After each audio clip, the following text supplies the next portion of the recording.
Welcome to Excel 2010 Statistics video number 23. Hey, if you want to download this workbook, Business 210, Excel 2010 Chapter 2, click on the link below the video. Hey, this is our last video for Chapter 2. We want to talk about XY scatter diagrams. Now, XY scatter diagrams show the relationship between two quantitative variables. Now, we've already seen two variables compared. Our last video, we did cross tabulation. So we did cross tabulation here with a pivot table and a chart. But notice we were allowed to do quantitative and categorical variables. We also did cross tabulation comparing two variables, and we had two categorical variables. So when we jump to XY scatter diagrams, we're comparing two quantitative variables, and we're seeing the relationship between these two numbers. So for example, if I scroll in here, one we can all relate to, hours studied and test score. Is there a relationship? As we go out this axis, we're increasing the variable hours studied. This is our x-axis, our independent variable. As we increase hours studies, it looks like the pattern is that test scores increase.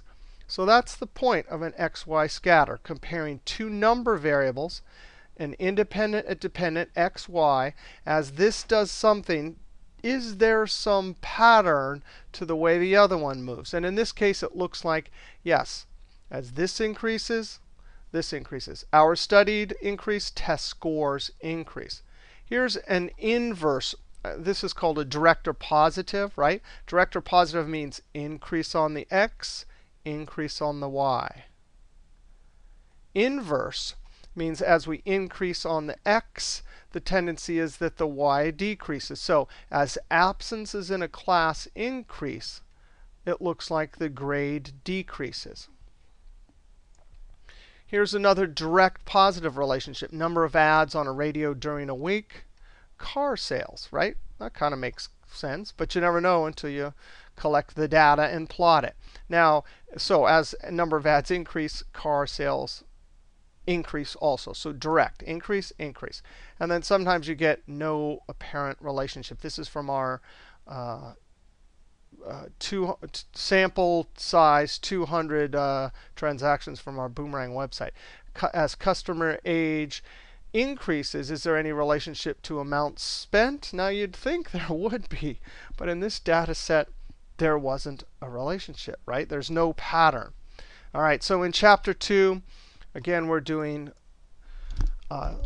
descriptive statistics, where we summarize either in tabular form or graphical form. This is in graphical form, comparing the two variables and seeing if there's a pattern and a relationship. Let's go do two of these. Here's the sheet SC1. Here's some notes about XY scatter, comparing two quantitative variables to see if there's a relationship. You use the scatter diagram.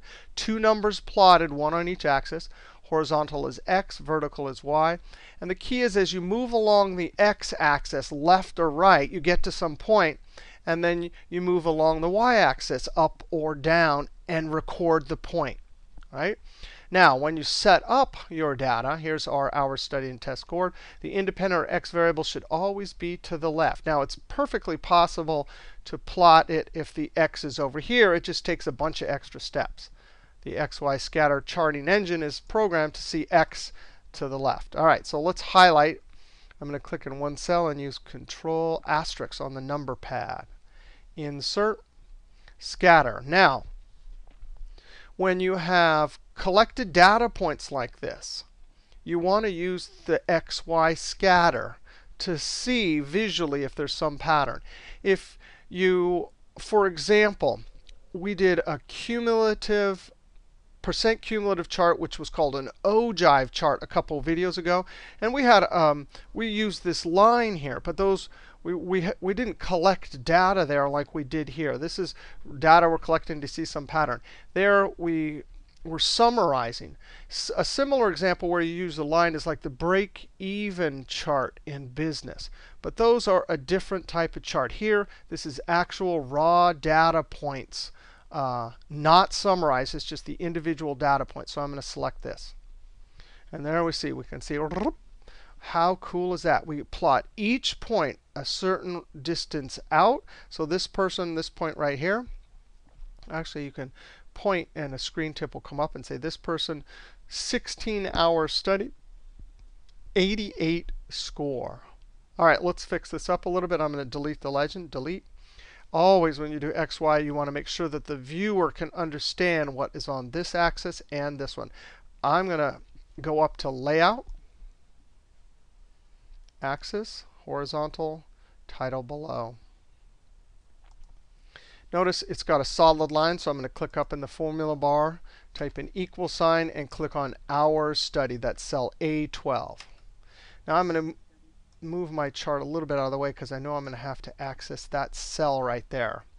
I'm going to go up to Axis Titles, Vertical Rotated. Immediately click up in the formula bar, Equals, and then click in B12. Click here. Make sure it's solid, not dashed. Equal, and click on A1. That's our chart title. We can right-click, go up to the mini toolbar, and 12. Maybe you want these lines, maybe you don't. I'm going to delete them. I'm now going to add a trend line. Right-click, trend line, linear. Down here, display equation in R squared. In Chapter 14, we'll see how to calculate all of this. And we'll see there's Excel functions to calculate all this stuff. And we'll talk about the equation. That's the slope. That's the y-intercept. R squared is not about causation, but it tells you the amount of influence that x has on y. And we'll talk all about those in Chapter 14. But in this chapter, Chapter 2, Descriptive Statistics, we're just somehow putting our data together in an informative way so we can see the pattern. Now, this is direct or positive. As this increases, this one does. Let's go over to SC2 and plot this data, absences in class and grade. Insert scatter. I'm going to delete this. I'm going to come over here.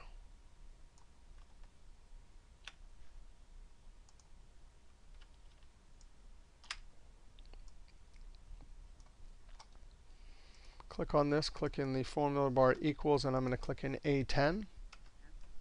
Ooh, right click. I'm going to change in the mini toolbar the font size to 10, say. OK, I'm going to go up to Layout, Axis, Vertical, Rotated. Click in the formula bar. And I did the Y first, so I'm going to try and click in B12. Enter. And then let's do our horizontal. There it is there. Equal sign. And this is our x, absences in class. So is there a relationship between absence in class and grade? You would think so, right? As the absences increase, the grade tends to go down. Right click, trend line, linear, and click close. All right, so all we did here in this video is see how to use the scatter diagram, important for descriptive statistics. Later in Chapter 14, we'll do a lot of math and see how to learn a lot more about what's called linear regression and the least squared method. All right, that's it for Chapter 2. We did descriptive statistics, tabular, and graphical. We'll see you next chapter, Chapter 3, for numerical measures in descriptive statistics. All right, see you next video.